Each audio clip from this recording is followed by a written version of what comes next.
Doctor Annabhau Sathe हे मराठी साहित्यातील अत्यंत महत्वाचे लोकशाहीर, कादंबरीकार आणि समाजसुधारक होते। त्यांचे साहित्य समाजातील वंचित, श्रमिक आणि दलित घटकांच्या जीवनावर आधारित आहे। त्यांची फकीरा कादंबरी ही सर्वात प्रसिद्ध कादंबरी असून अन्यायाविरुद्ध लढणाऱ्या नायकांची कथा आहे।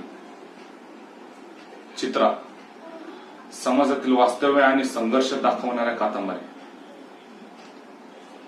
त्यांनी तमाशा आणि पोवाडे आणि नाटकांच्या या माध्यमातून जनजागृती केली।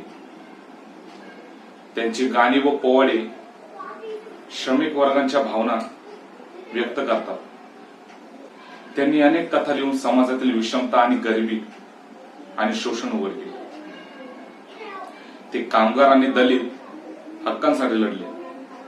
त्यांच्या साहित्याने सामाजिक समतेचा संदेश दिला।